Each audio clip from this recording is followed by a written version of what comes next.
Renungan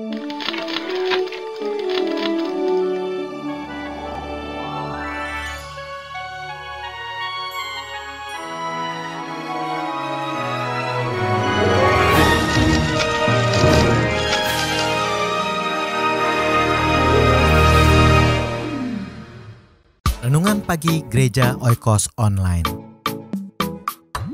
Sebelum Anda melakukan aktivitas lebih lanjut, ikutilah Renungan Pagi hari Senin, Rabu, dan Jumat jam 4.30 pagi di YouTube channel Gereja Oikos Online.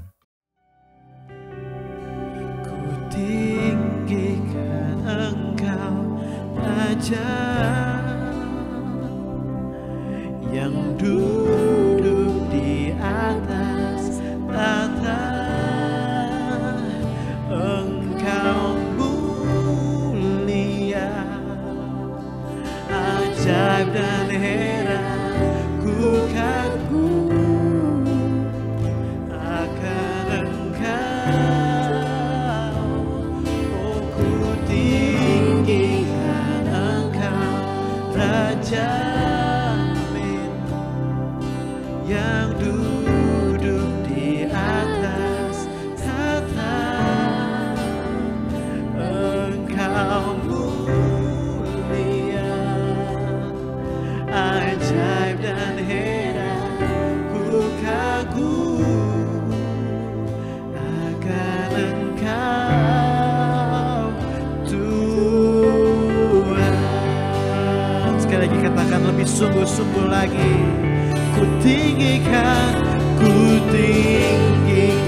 Engkau, Raja yang duduk di atas tahta.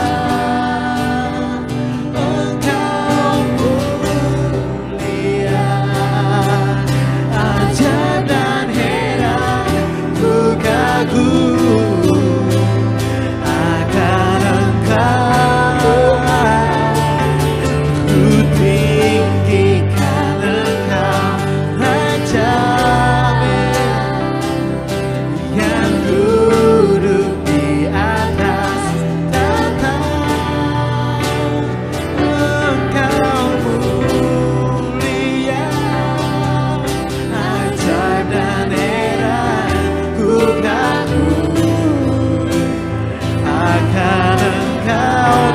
Katakan, ku tinggikan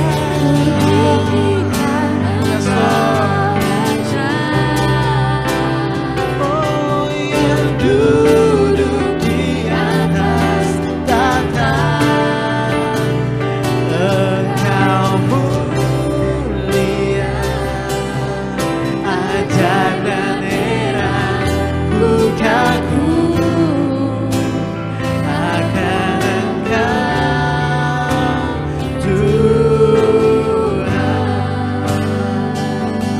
Kagum akan Engkau, ku kagum akan Engkau, ku kagum akan Engkau, Tuhan. Kami kagum akan Engkau, kami tinggikan nama-Mu. Hanya Engkau Allah yang bertata. Kami tinggikan Engkau, kami muliakan Engkau. Lord, ini yang jadi doa kami Tuhan. Kami mau meninggikan Engkau, Raja kami. Kami mau mendedikasikan hidup kami hanya untuk memuliakan nama-Mu saja Tuhan. Engkau, biar Engkau menjadi satu-satunya tujuan dalam hidup kami Tuhan. Biar mengenal-Mu menjadi satu-satunya tujuan dalam hidup kami. Kami mau dipakai Engkau untuk memuliakan nama-Mu. Kami mau meninggikan nama-Mu. Senantiasa dimuliakanlah Engkau atas hidup kami, atas gereja ini Tuhan. Kami siap untuk menerima firman Tuhan pada pagi hari ini. Semua yang telah diberkati, kita sama-sama katakan amin. Haleluya, puji Tuhan. Mari kita siapkan hati kita untuk mendengarkan firman Tuhan.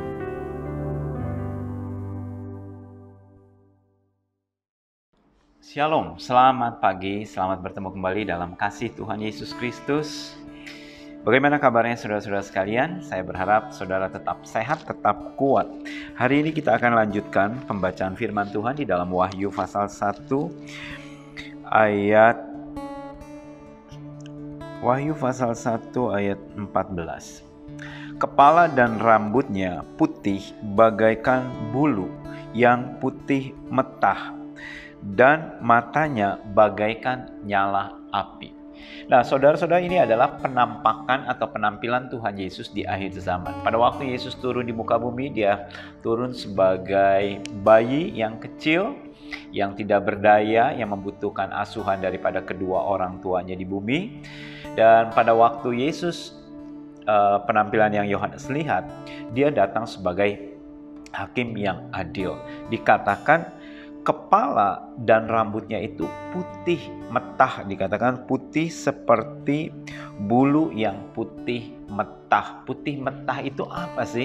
Dalam bahasa Indonesia sulit, saudara mungkin nggak menemukan kata putih metah itu seperti apa.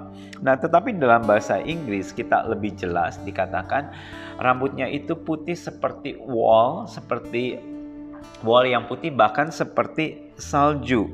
Nah, dalam hal ini saya menyukai terjemahan lama. Alkitab terjemahan lama mengatakan demikian.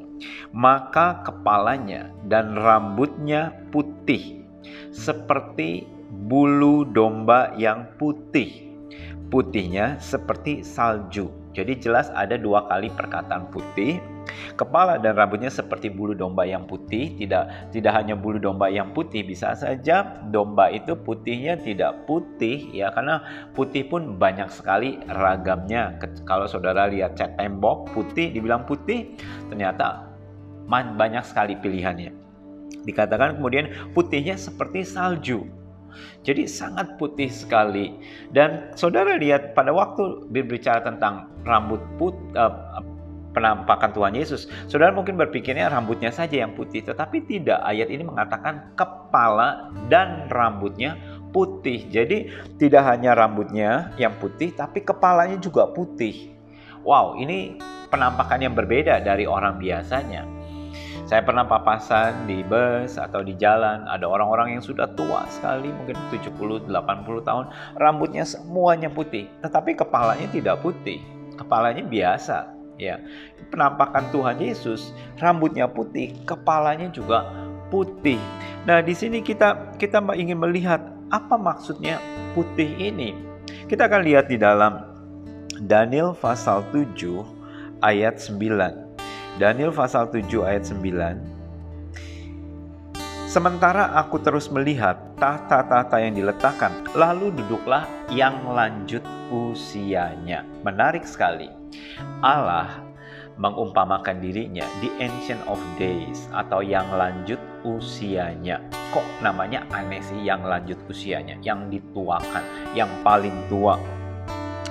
Pakaiannya putih seperti salju dan rambutnya bersih seperti bulu domba.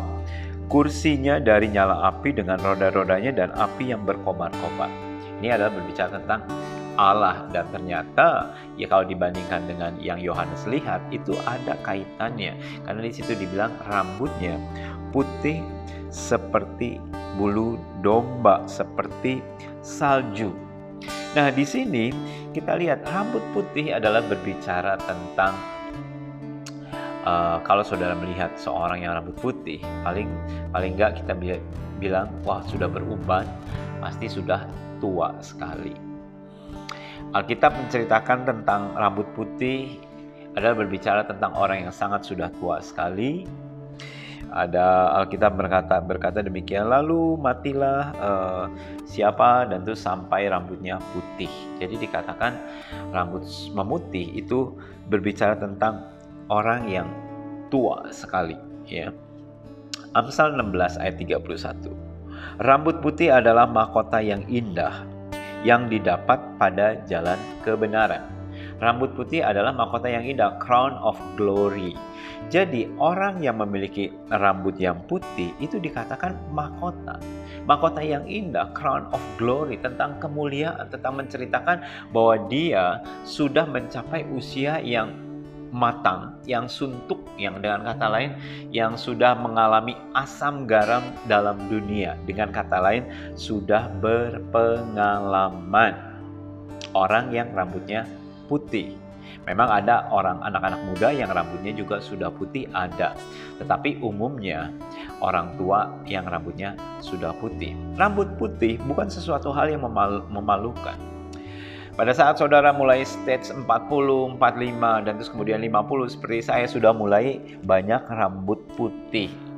Dan sehingga banyak orang menyemir rambutnya karena menganggap rambut putih itu sesuatu hal yang tidak menyenangkan karena kesannya sudah tua sekali, ya. Itu sebabnya suka semir rambut, termasuk saya juga, ya. Kalau dilihat di sini banyak sekali rambut putih di balik daripada rambut depan, ya. Rambut putih adalah berbicara tentang orang yang berhikmat, orang yang mempunyai hikmat karena pengalaman hidupnya sudah sekian lama dan dia sudah tidak mengambil keputusan berdasarkan emosi, lebih kepala dingin, lebih pandai menimbang, sehingga dikatakan bahwa rambut putih itu adalah orang yang berhikmat. Penampakan Tuhan Yesus di akhir zaman, Yesus tampil dengan rambut dan kepala yang putih. Dia datang sebagai hakim yang adil, hakim yang agung. Maka pengadilan Yesus adalah pengadilan yang penuh dengan hikmat. Saudara ingat tentang kisah Salomo. Dia berdoa sama Tuhan minta hikmat. Dan terus kemudian diperhadapkan dalam satu kasus. Ada satu orang bayi yang diperebutkan oleh dua orang ibu. Dua-duanya mengaku bahwa bayi ini adalah anaknya. Dan keduanya berebut mempertahankan argumen bahwa mereka adalah bayi dari anak ini, ibu dari bayi ini. Dan terus kemudian Salomo punya hikmat dari Tuhan dan dia berkata, ambil pedang, saya akan penggal supaya adil menjadi dua. Satu untuk ibu yang ini, satu untuk ibu yang satu. Dan terus kemudian si ibu yang punya anak, yang melahirkan, dia berkata, jangan dipenggal, silakan berikan kepada wanita itu.